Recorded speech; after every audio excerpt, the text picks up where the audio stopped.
Vamos dar início à nossa 17ª aula de noções de História da Igreja Católica, em nome do Pai, e do Filho, e do Espírito Santo. Amém. Pai nosso, que estais nos céus, santificado seja o vosso nome. Venha a nós o vosso reino.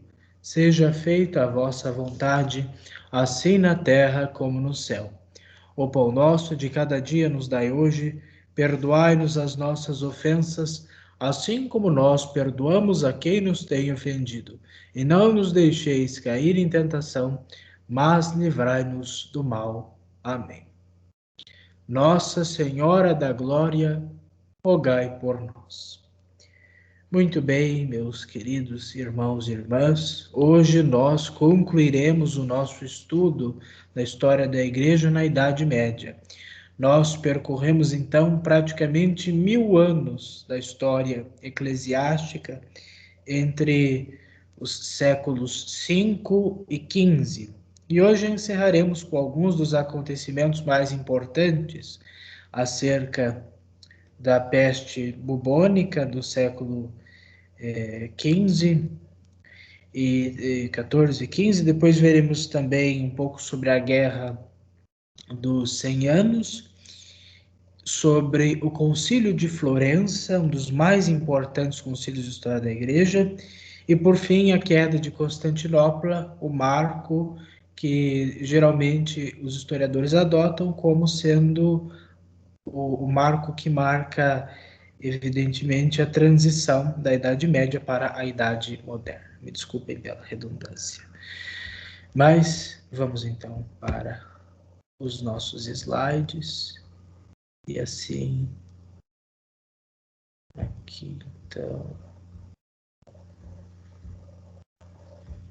muito bem, apresentando. Isto então. Então, na nossa aula 17,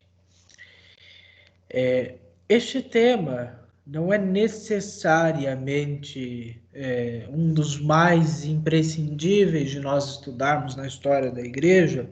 Você encontrará nos outros manuais de história da Igreja, além daqueles que nós estamos nos usando, né, que é o da Zara Cantanhede, que é a nossa base, mas também veremos em outros materiais que estes eventos não são geralmente elencados quando nós tratamos de história da Igreja, embora a atuação da Igreja nesses eventos e o impacto que esses dois eventos tiveram na Igreja seja muito relevante. Geralmente há outras questões que são abordadas durante os séculos 14 e 15 que nós não abordamos, mas tendo em vista a nossa situação de pandemia, talvez eu imaginei que fosse interessante trazer esse tema, pois talvez não seja de conhecimento de todos. É a questão da peste, quanto esta pandemia do século XIV foi devastadora em proporções maiores do que nós estamos vivenciando desde o início do ano passado e o mundo desde o início do final do outro ano. Mas observaremos então que numa época um pouco distante da nossa, a humanidade teve grandes problemas com essa pandemia, uma mortalidade imensa e até uma visão muito mais escatológica, muito mais trágica e fatal do que nós temos hoje. E o quanto o modo como a igreja procedeu durante esses tempos tem a ensinar a igreja dos nossos tempos e a igreja de qualquer tempo também. Então, no século XIV, o mundo até então conhecido enfrentou a maior crise sanitária que se teve notícia e que também afetou muito a igreja. O mundo conhecido até o começo do século XV, por assim dizer, era o mundo que compreendia toda a Europa, uma parte da Ásia, ou se não a Ásia quase inteira, embora muitas das culturas que haviam no extremo oriente eram totalmente desconhecidas para os europeus e eles para com os europeus também, e o norte da Ainda não havia, no início do século XV, explorações para o resto da parte central e do sul da África.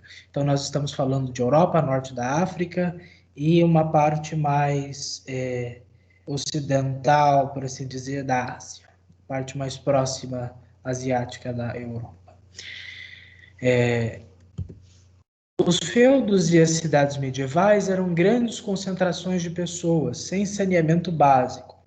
A medicina era rudimentar e poucas eram as noções sobre a transmissão de doenças. Então, nós temos nos séculos XII, XIII e XIV um grande renascimento das cidades, né? Nós vemos que desde a época de Carlos Magno, no século IX, até o século XI, XII, até um pouco depois da virada do ano 1000, do ano 1100, nós ainda tínhamos os feudos muito fortes. Então, boa parte das pessoas não moravam nas cidades, mas moravam nos feudos, moravam nas propriedades cercadas, moravam sob a tutela dos seus senhores feudais, como vassalos. Nós vimos um pouco dessa questão do feudalismo, e quem buscou o livro do Thomas Woods, ou o Hilário Franco Júnior, ou qualquer outro autor que eu recomendei, pode entender ou poderá entender melhor essa questão do feudalismo. Mas a partir do Renascimento do século XII, principalmente no século XIII com as universidades, e no século XIV com a decadência da Idade Média, nós temos então um grande renascimento urbano.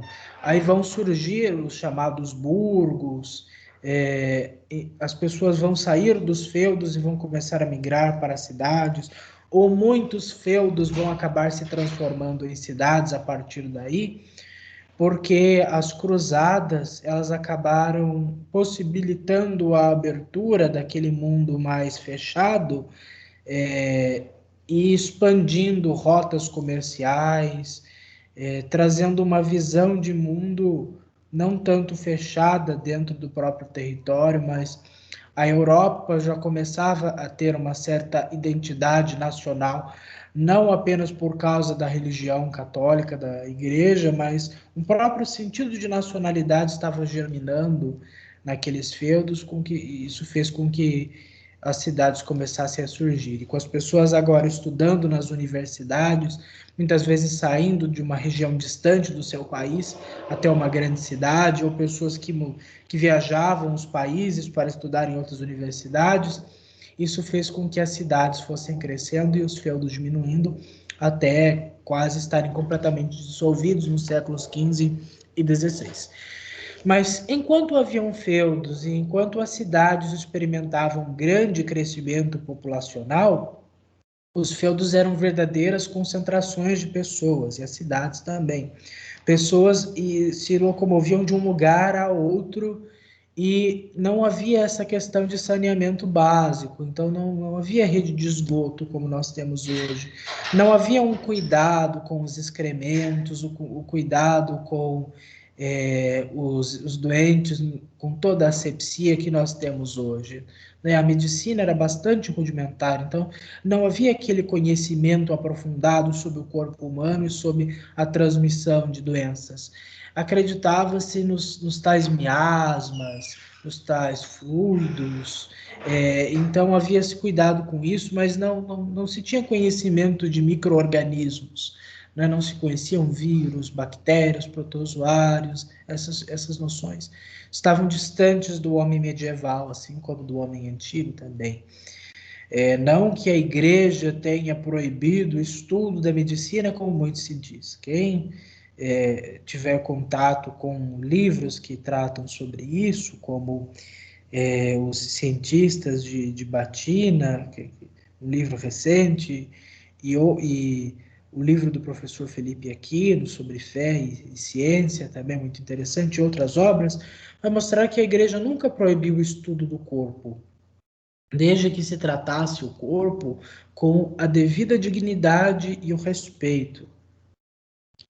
Mas por conta da falta de tecnologia aplicada a essa área que ainda havia e que vai levar séculos ainda para melhorar, as pessoas não tinham muitas noções sobre doenças. Durante os anos de 1343 a 1353, ocorreu o grande surto da peste bubônica, chamada de peste negra, porque causava putrefação dos corpos ainda vivos. Então, durante esses 10 anos, pouco depois de meados do século XIV, houve esse surto de peste bubônica. Por que ela é chamada de peste negra? Porque causava putrefação, as pessoas começavam a apodrecer em vida. Então, a carne das pessoas ia ficando enegrecida, cheirava podridão, e as pessoas soltavam pedaços de pele mortas. Por causa disso, ficou como a peste negra. Mas realmente o nome é peste bubônica. Essa peste, segundo alguns, foi causada por uma bactéria desenvolvida pelos lados da Mongólia, originada pela decomposição de muitos corpos. Essa bactéria se aloja em pulgas que ficavam nos ratos, que transitavam nas casas sem esgoto e água tratada. Então, qual seria a origem, segundo alguns, da peste bubônica? Então, seria uma bactéria que acabava se alojando em pulgas, essas pulgas mordiam os ratos, e os ratos mordiam e entravam em contato com as pessoas, e isso então acabava gerando a peste bubônica. É claro que também as pessoas podiam contaminar umas às outras, mas havia essa série de vetores que ajudou a espalhar essa doença. Não que se pegasse um miasma ou entrar em contato com o fluido dessa pessoa, etc., fazia com que essa doença se transmitisse. Mas a origem da doença em si teria sido causada pelos corpos que estavam se decompondo na região da Mongólia, na China, porque nós não vimos, mas durante os séculos 12 e 13, o Império Mongol chegou muito próximo de dominar a Europa, como dominou boa parte da Ásia, e incursões no leste europeu, né? Então nós temos o famoso Gengis Khan, né? O neto dele, né? O Kublai Khan e outros do Império Mongol chegaram muito próximos de fato vencer, de dominar o mundo, e eles deixavam um rastro de destruição, de morte, muitos mortos, e isso acabava também facilitando o ambiente propício para doenças, porque aonde há corpos em putrefação, aquele lugar acaba sendo um chamariz de doenças, um chamariz, um ambiente propício de desenvolvimento de doenças, de micro-organismos nocivos ao homem. E aquilo se espalhava, porque as pessoas viviam, de certa forma, em meio aos ratos, em meio a pulgas, em meio a outros males. É, as casas não eram limpas e bem arejadas como nós conhecemos hoje. Então, as pessoas, como era muito frio, as pessoas queimavam lenha em casa, tinham os animais, às vezes, muito próximos em casa, não havia água encanada, não havia água tratada, então, realmente, as condições eram muito precárias, muito péssimas, e foram assim, pasmem, continuam sendo, infelizmente, continuam sendo em muitos lugares. Eu creio que há bilhões de pessoas ainda sem saneamento básico, mas isso era uma condição geral da humanidade até mais ou menos os mais ricos, em fins do século XIX e depois no século XX em diante. É que começou a ter um conhecimento maior sobre a importância de ter um sistema hídrico eficiente, etc., e água tratada, e o cuidado com a higiene também. Então, pense que as pessoas eram muito higiênicas naquela época. Uma porque não tinham os meios, e outra porque não tinham um conhecimento, a importância da higiene também. Então, nós temos que levar uma série de questões em consideração que possibilitou a proliferação da peste bubônica. A própria cultura naquela época também, a falta de conhecimento, a falta de recursos, causou esses desastres. Se nós já temos uma pandemia com toda a tecnologia, com todo o conhecimento, com conforto que a tecnologia nos proporciona, em maior ou em menor grau. Imagine há 7 séculos e antes disso, outras pandemias que aconteceram também. Bom, mas não se descarta também a atuação dos postos italianos e das rotas comerciais, que ajudaram a espalhar a doença, o que causou uma infecção generalizada na Europa, tendo matado cerca de 70 milhões. Então, também, é claro, os navios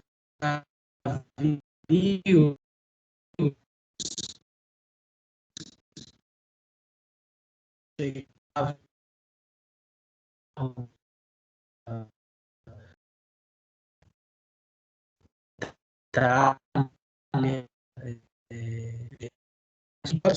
Itália, veja só, eu não parei muito para falar, mas veja só uma ilustração da época sobre as pessoas com a peste bubônica.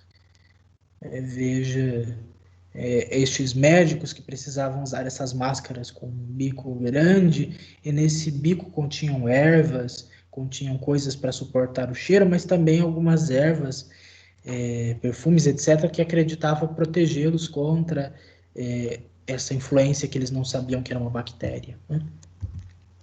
E aqui nós temos uma pessoa agonizando, morrendo, na tentativa de curar essa pessoa, de aliviar o seu sofrimento. Aqui nós temos o médico abrindo, fazendo um corte nessa pessoa, um procedimento, né, chamado de sangria.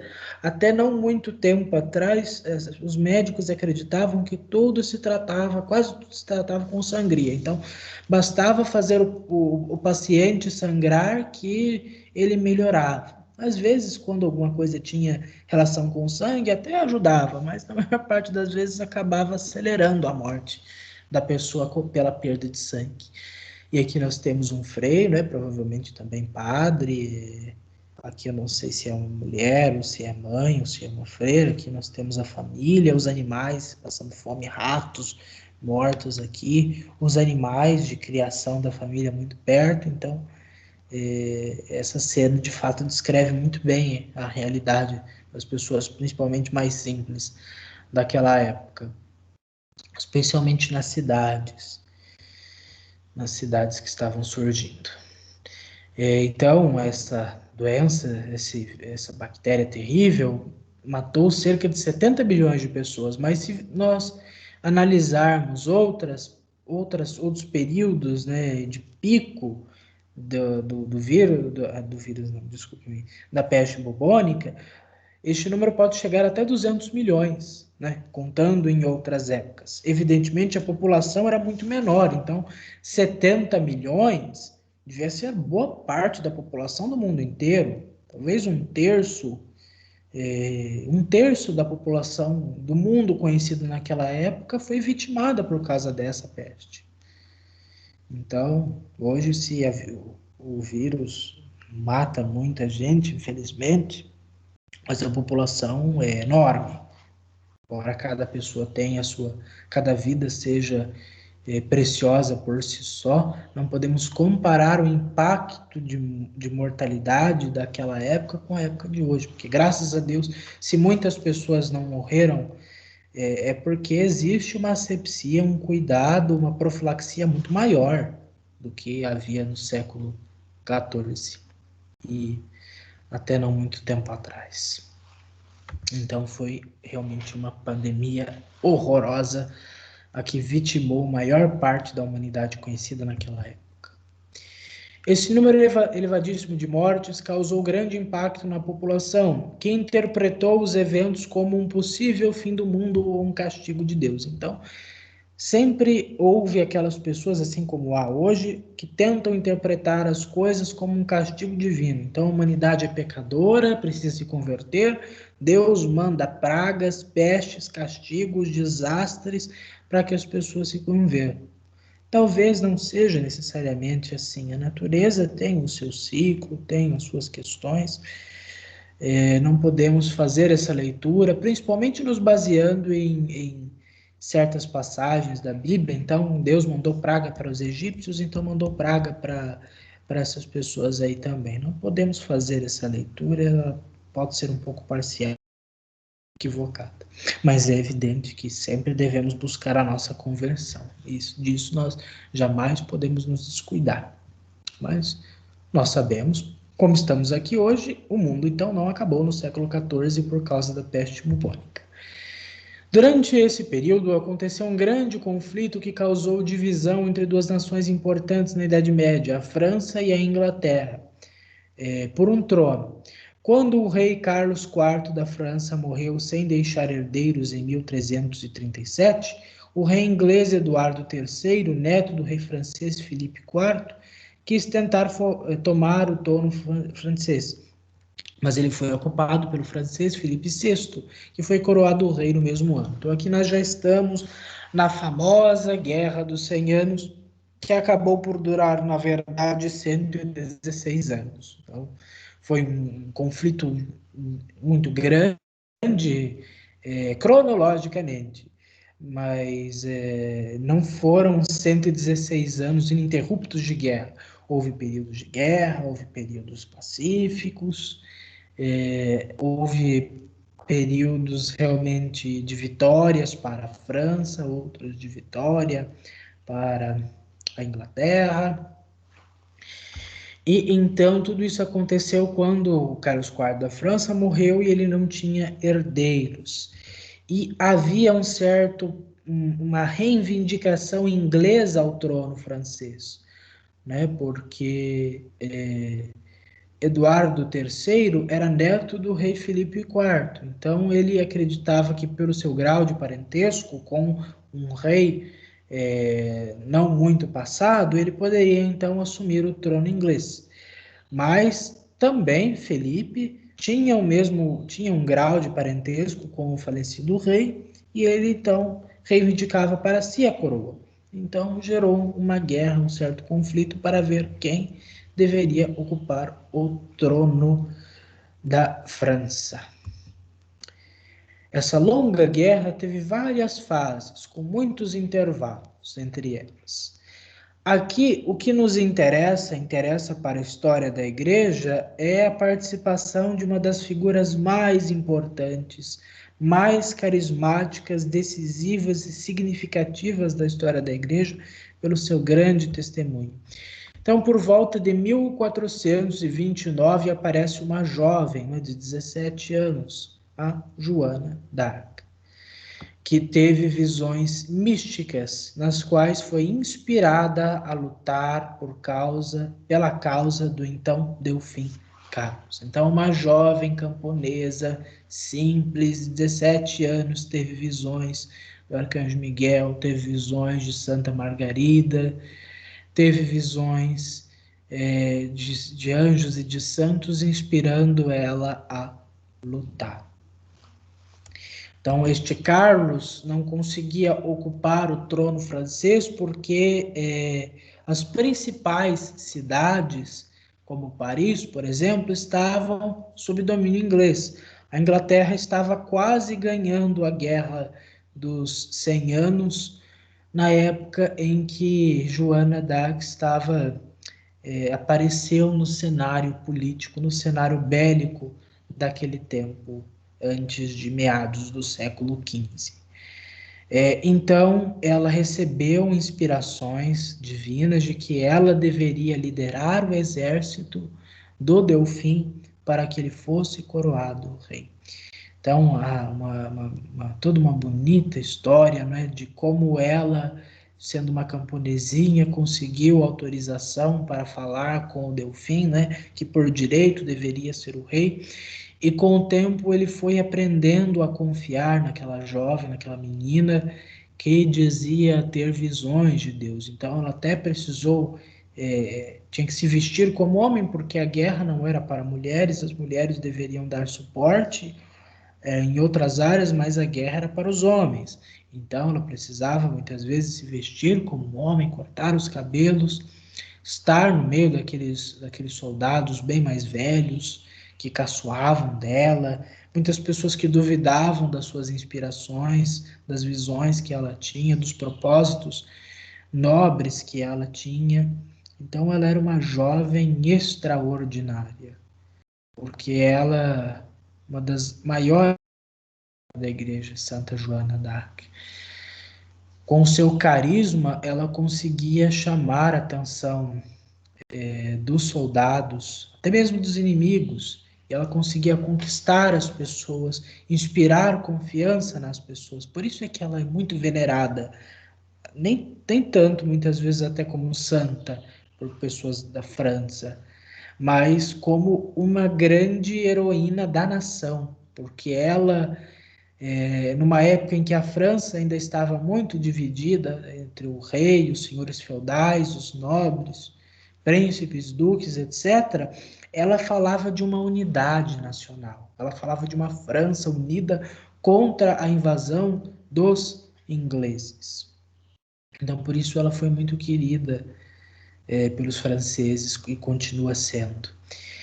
Então, ela acabou fazendo com que Carlos fosse de fato coroado. Ela foi ferida, coroado, né, em Aachen, né, onde foi coroado Carlos Magno. Ela foi ferida durante o cerco de Paris, né, acabou tendo a sua derrota militar, e foi para o cerco de Compiègne. Mas lá ela foi traída e capturada pelos aliados ingleses em 1430, tendo ficado um ano presa em um castelo. Então ela teve seus momentos de vitória, né? Esta cidade da França, né? Acabará sendo, e depois nós veremos, palco de uma outra grande tragédia para a França durante a Revolução Francesa.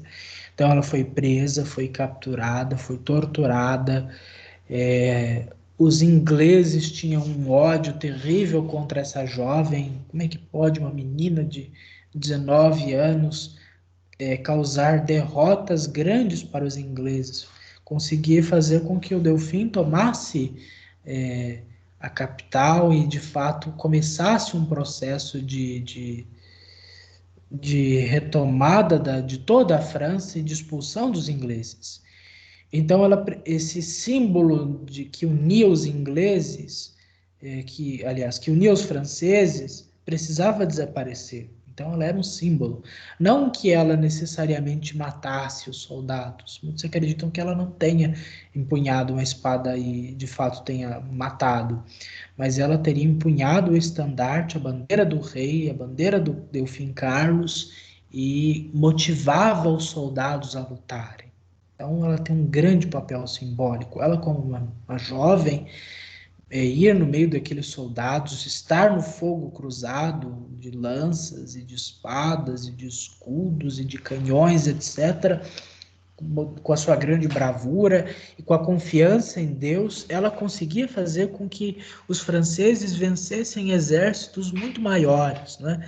Ela acaba exercendo, sendo uma nova Débora, né? Uma nova Judite, uma nova Esther, mulheres guerreiras, mulheres que de fato conseguiram atrair para si todo um povo contra os inimigos. Então ela simbolizava esse ideal. Vejam que coisa bonita. Mas depois de traída, instalou-se um processo inquisitorial para culpá-la. Então, aqueles que estavam envolvidos nesse processo tinham a intenção realmente de culpá-la e de condená-la. O que infelizmente acabou acontecendo no dia 30 de maio de 1431, Joana d'Arc foi queimada em Rouen, né, na França, e sofreu seu martírio. Então, ela foi condenada por esse processo injusto, mas Deus fez mais justiça para com ela. 25 anos depois, motivada pela mãe de Joana, o seu processo foi revisado pelo Papa Calixto III, né?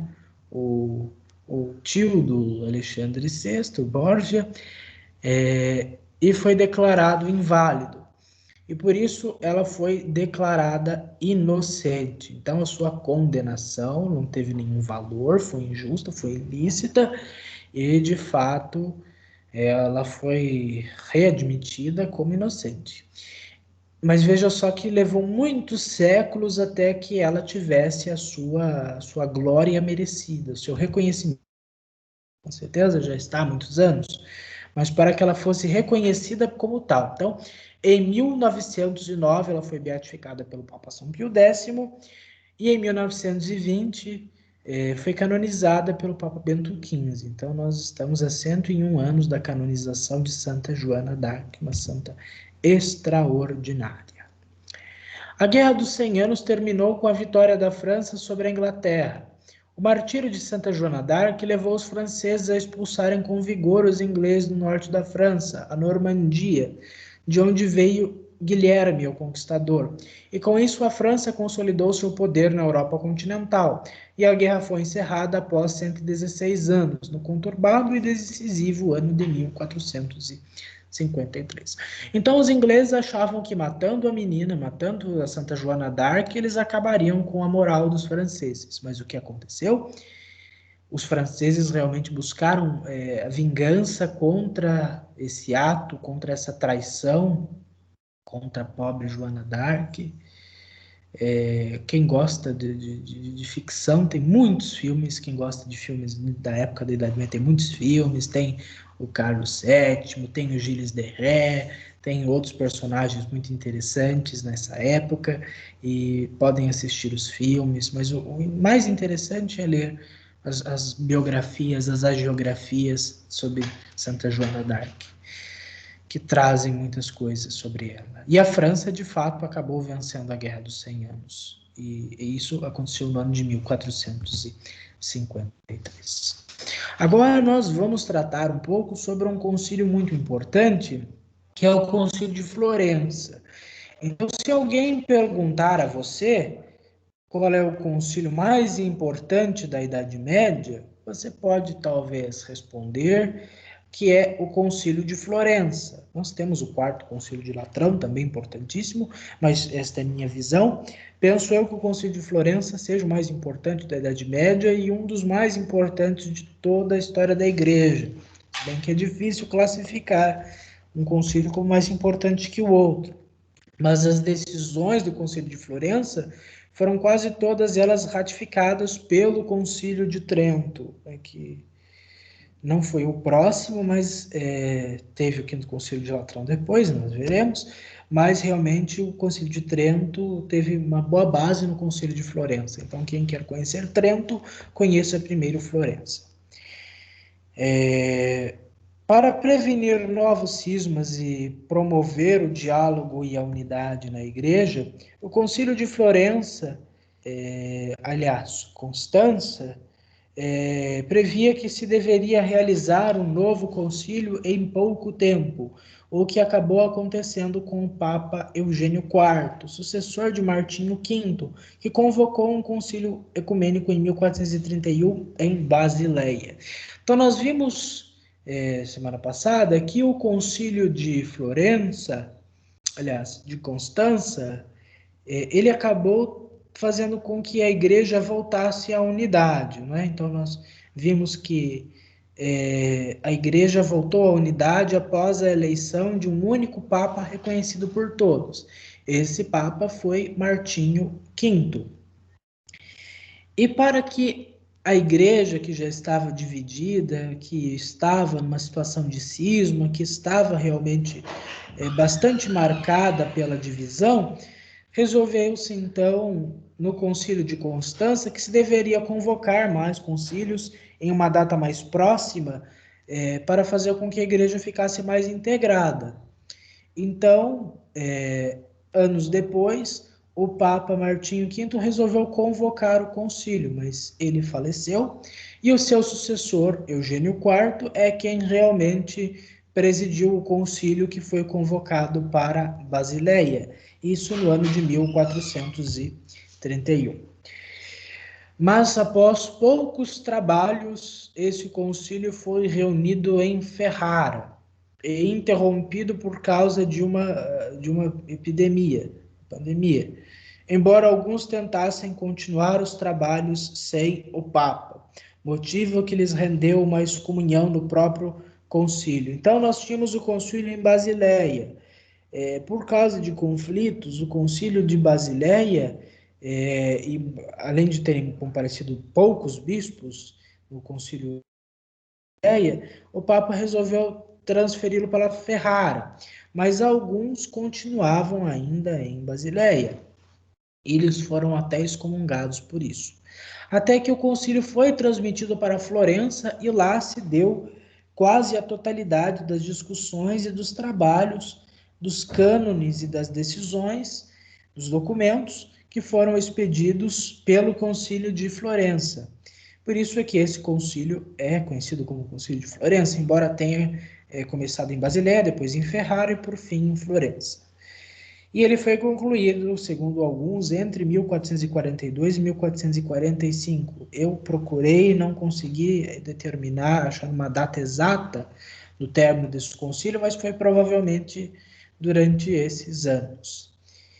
Esse concílio certamente é o mais complexo dos concílios medievais, em que ocorreram uma série de interferências que dificultaram sua realização e compreensão posterior. Então, havia muitos assuntos para serem tratados e, de fato, a turbulência política e epidemias, veja que nós estamos aqui quase no meio, às vésperas, né, do grande, nós estamos aqui no século XV e nós tivemos muitos problemas também com pestes,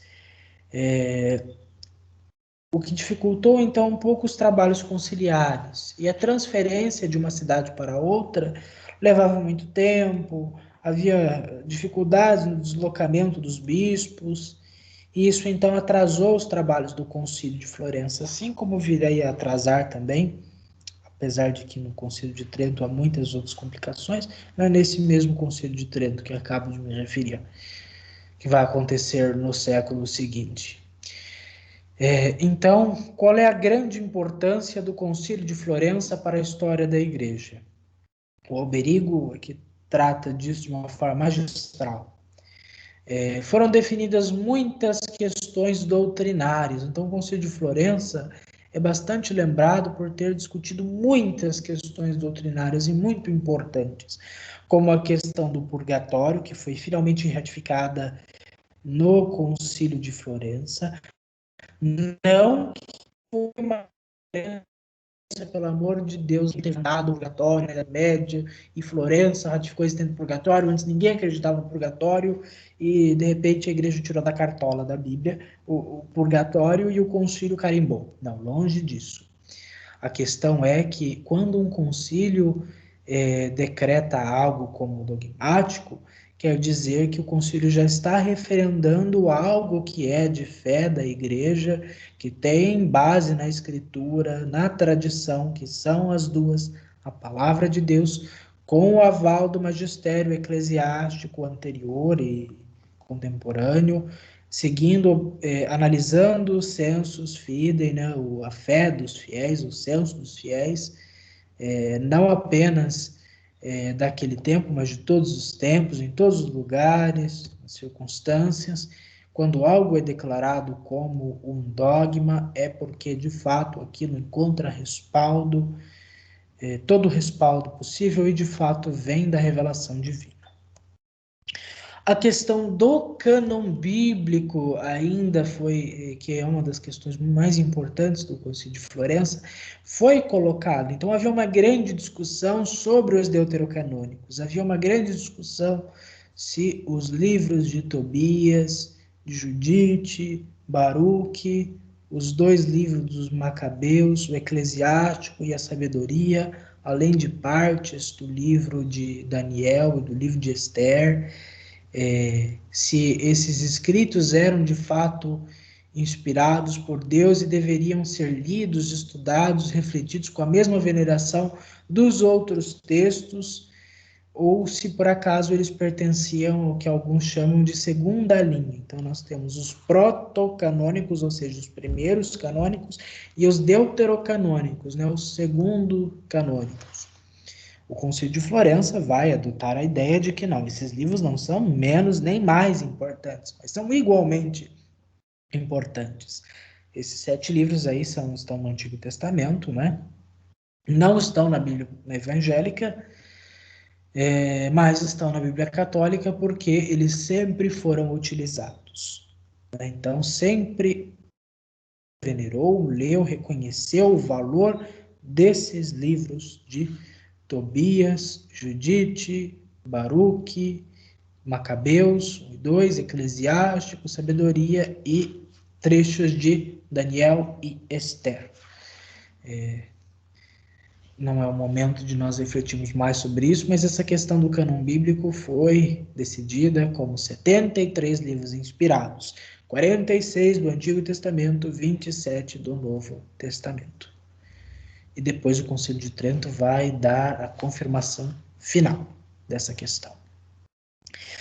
A condenação do conciliarismo, né, então, já que se existe o concílio ecumênico, né, o Papa com os bispos, então se nós temos um problema com o Papa, basta então nós convocarmos um concílio e conseguimos decidir tudo até depor o Papa.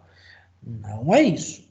O concílio não está acima do Papa, o concílio depende do Papa. O Papa precisa, se não convocá-lo, reconhecê-lo, aprová-lo, senão ele não tem validade alguma, porque ele é a cabeça do colégio episcopal e de toda a igreja.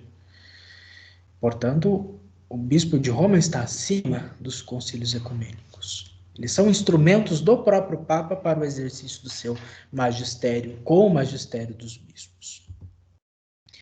O Concílio de Florença ficou marcado pela tentativa de reunificação da Igreja Católica do Ocidente com a Igreja Ortodoxa do Oriente, com a participação de alguns bispos ortodoxos e representantes do imperador bizantino.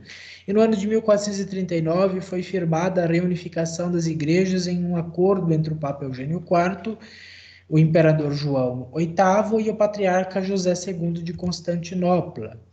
Houve até uma bula chamada Letentur Caeli, na qual os bizantinos deveriam reconhecer a causa filioque, ou seja, a procedência do Espírito Santo, do Pai e do Filho. Então, desde 1054, as igrejas já andavam separadas. Então, os concílios foram tentando unificar, né? Vimos isso especialmente no Quarto Concílio de Latrão, no Concílio de Vienne, no Concílio de Constança, em Lyon também, e agora no Concílio de Florença houve essa tentativa. Realmente o Papa Eugênio IV estava muito empenhado a fazer essa união com Constantinopla e teve muito apoio do imperador e do patriarca de Constantinopla. Mas o Oriente e o Ocidente, de fato, já estavam muito distantes. Houve aquela questão da Quarta Cruzada em 1204, no saque de Constantinopla, que dificultou as coisas. E boa parte dos fiéis realmente não desejavam, tanto de um lado quanto do outro, essa unidade entre as partes da mesma igreja. Então, houve a tentativa, não é? Essa Letentur Caeli, que está no Denzinger, que nós podemos ler, realmente é uma tentativa dessa reunificação, onde eles conhecem que o Espírito Santo procede do Pai e do Filho, não apenas do Pai, como costuma se afirmar entre os ortodoxos. Porém, esse acordo não agradou boa parte do clero ortodoxo e do povo bizantino. Apenas alguns etíopes e coptas, e também tem os armênios, voltaram à comunhão com Roma. Cabe ressaltar a dificuldade da comunicação entre os dois lados e o profundo interesse político da parte de alguns orientais para com os ocidentais, ou seja, a reunificação com o pretexto para uma cruzada a fim de expulsar os islâmicos de seus territórios conquistados e assediados por eles naquele período. Então, talvez boa parte dessa questão de reunificação das igrejas havia um certo interesse do Oriente em uma nova cruzada, porque os turcos otomanos já estavam à porta e eles precisavam do auxílio dos exércitos ocidentais para combater esses turcos. Mas o povo e o clero, em boa parte, não apoiavam, embora as intenções do patriarca e do imperador tenham sido sinceras, mas não houve apoio popular, então eles não conseguiram muita coisa. Eu não sei se eu coloquei aqui no concílio, eu coloquei, mas também o Papa Eugênio IV escreveu um grande documento, a Cantate Domino, que fala muito sobre a igreja, e que eu pretendo disponibilizar também, né? E nela ele acaba acolhendo boa parte abrindo os braços para boa parte dos ortodoxos e excomungando também os bispos que estavam ainda em Basileia e que queriam de fato depor o Papa e queriam não reconheciam os trabalhos em Florença, mas em Basileia. Então, esses que estavam em Basileia elegeram um antipapa, o antipapa Félix V, que acabou sendo o último antipapa, ao menos oficialmente, da história da Igreja Católica. O tal Amadeu de Saboia.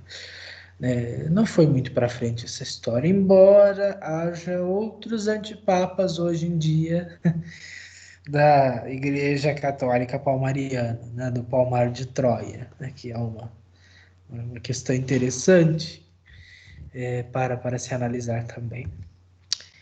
E o último tema, e depois vamos fazer uma retomada, né, uma revisão brevíssima de todo o nosso percurso, vamos falar sobre a queda do Império Romano do Oriente.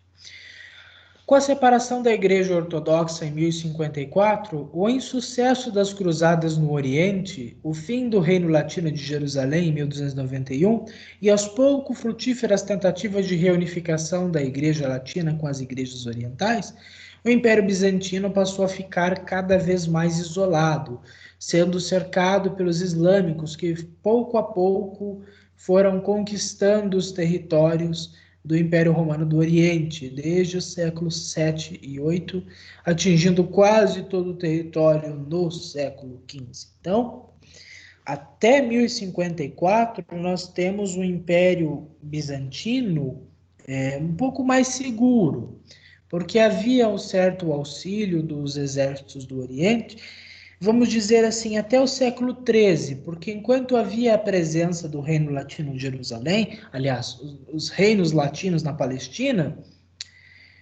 havia então um certo recuo, havia então algo que batesse de frente com os avanços, com os assédios otomanos no Império Romano do Oriente. Mas depois que esse apoio ocidental vai sendo perdido e o império começa a se desfragmentar, o Império Bizantino realmente acaba lutando sozinho. E eles vão perdendo mais e mais cidades até que eles ficaram só com a grande cidade de Constantinopla. Talvez fosse a maior cidade do mundo naquele período. Em 1453, os turcos otomanos iniciaram uma grande ofensiva contra Constantinopla, a capital do Império Bizantino. A Europa estava dividida na Guerra dos 100 Anos. Repare que enquanto o Oriente, aqui o Império Romano do Oriente estava sofrendo na mão dos otomanos, a Europa estava com a Guerra dos 100 Anos. Então não havia como prestar auxílio. A igreja havia tentado mobilizar a igreja ortodoxa para uma reconciliação, mas sem sucesso. Havia desconfiança com o Ocidente pelo incidente da Quarta Cruzada. Então, depois que os cruzados acabaram fazendo aquele evento terrível do saque de Constantinopla, então a presença de ocidentais no Oriente, em Constantinopla, era muito mal vista. Então, não havia, de fato, como ajudar. Porque os caminhos entre Oriente e Ocidente cristão estavam muito separados naquela época.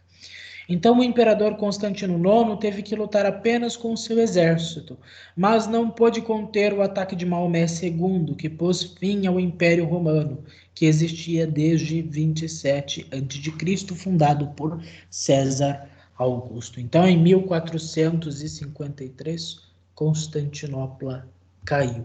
E com isso cai a última cidade, o último resquício do Império Romano. Vamos então, meus caros, fazer uma retomada brevíssima de Idade Média, do que nós vimos, do que nós trabalhamos nas nossas aulas. Vamos tentar, para ficar um pouquinho mais prático e não gastarmos muito temos uma retomada por séculos. No ano, então, de 476, no final do século V, nós temos o quê? Nós temos a queda do Império Romano do Ocidente, o marco inicial da Idade Média. No século VI, nós temos então a Igreja que avança para converter os pagãos, os bárbaros, os germânicos. E nós temos também o grande florescimento da vida religiosa na Europa em 529 com o São Bento, com a fundação da Abadia do Monte Cassino. E, curiosamente, também no mesmo ano, o fechamento da Escola de Alexandria, expulsando os filósofos gregos reminiscentes do paganismo para o Oriente Islâmico, para o mundo islâmico, melhor dizendo. Nós temos no ano de 553 o quê? Nós temos o segundo concílio de Constantinopla, com a questão da controvérsia dos 3 capítulos, né?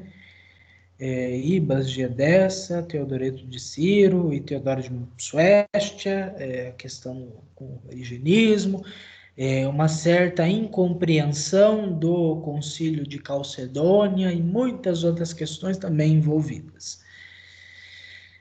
Depois nós temos no século VII, em 622, o surgimento do islamismo. 632, a morte de Maomé, e depois o Islã se espalha por toda a Europa, até que no começo do século VIII nós temos então a batalha, acho que 732, né? A batalha de Poitiers, onde o Carlos Martel acaba expulsando os islâmicos. Mas ainda no ano de 680, nós temos o terceiro concílio de Constantinopla e a questão da condenação do monotelismo, a definição de que Nosso Senhor tem uma vontade divina e humana, uma inteligência divina e humana. Depois, no século VIII, nós temos também o segundo concílio de Nicéia, que definiu a questão da veneração das imagens a partir da teologia de São João Damasceno. Depois nós temos, no século IX, em 870, a questão do patriarca Fócio, deposto pelo Concílio Ecumênico IV de Constantinopla e o Conciliábulo de Constantinopla dos ortodoxos na década seguinte, entre 1879 e 1880. Nós tivemos o Concílio Quincexto também, mas isso lá atrás. Enfim, depois do Concílio Ecumênico de Constantinopla III, só para mencionar. Depois nós temos, em 1095, o começo das Cruzadas, até em 1291, o fim do Reino Latino de Jerusalém, esses 2 grandes séculos de cruzadas. Nós temos o surgimento das ordens, aliás, um pouco antes disso, nós temos a Reforma Gregoriana de 1073 a 1085, com São Gregório VII, isso no século XI. No século X nós temos a virada para o ano 1000, nós temos o chamado Papado Obscuro, né, o Papado de Túsculo, uma época muito difícil para a Igreja, né, com Bento IX, com Sérgio III, com João X, João XII, Estevão VI, a questão do Sínodo do Cadáver, do Papa Formoso, épocas muito difíceis para a história da Igreja, para a história do Papado. Nós temos a questão das investiduras, onde os imperadores tentavam colocar papas, bispos, abades, e a Igreja lutou contra isso. São Gregório VII lutou contra isso, né? Com a Ditatus Papae. E, por fim, no primeiro concílio de Latrão, 3 nós temos essa questão definida melhor. Temos outros concílios de Latrão, depois em 1139 e 1179, o segundo e o terceiro concílio de Latrão. Lembrando que no primeiro concílio de Latrão também houve o decreto do celibato eclesiástico, e no segundo e terceiro concílio de Latrão, disciplinas acerca condenações à simonia, vestimenta dos clérigos e outras questões. No quarto concílio de Latrão, nós temos a questão da transubstanciação, importantíssima, a questão da penitência, a natureza do sacramento da penitência e o decreto da comunhão e da confissão, ao menos uma vez por ano, na Páscoa do Senhor. Depois nós temos, nesses séculos, surgimentos de universidades vindas das escolas dos mosteiros, de Cluny, em outros lugares, as grandes catedrais, as grandes universidades que foram surgindo. No século XIII nós temos o surgimento das ordens de São Domingos e de São Francisco de Assis. Aliás, este ano nós estamos nos 800 anos da morte de São Domingos de Gusmão, grandiosíssimo santo da Igreja, e do nosso glorioso São Francisco de Assis também, com as suas legiões de santos dominicanos e franciscanos convertendo a Europa, assim como nos séculos VI, VII e VIII, realizando realmente grandes missões para a Igreja. Nós temos nos anos de 1245 e 1274 os dois concílios de Lyon.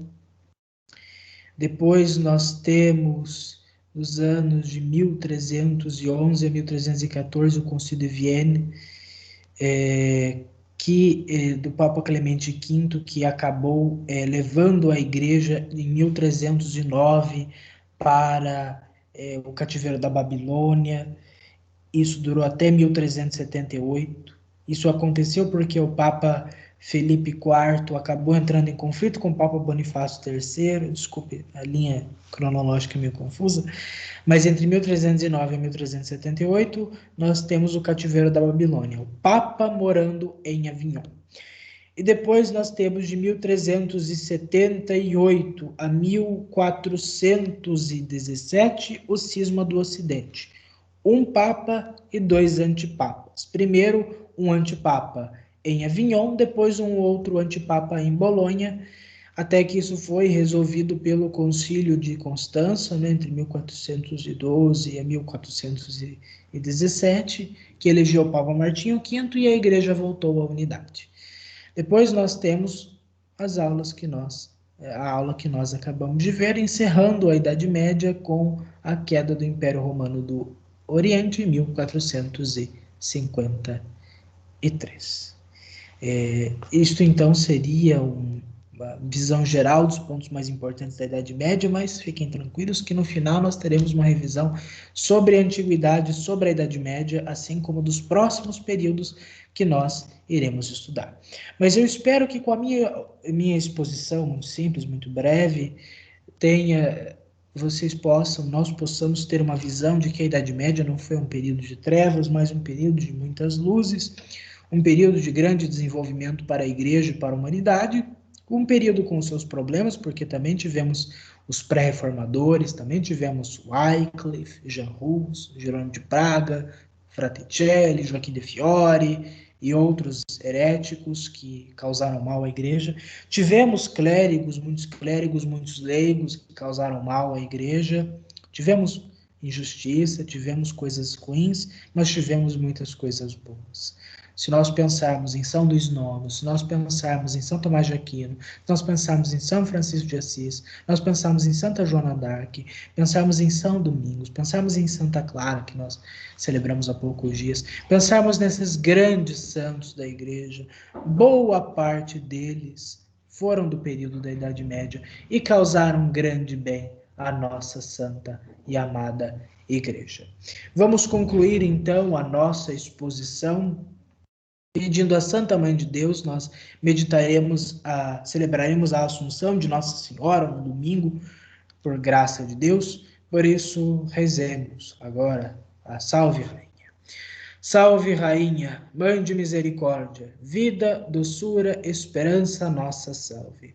A vós bradamos os filhos de Eva, a vós suspiramos, gemendo e chorando neste vale de lágrimas.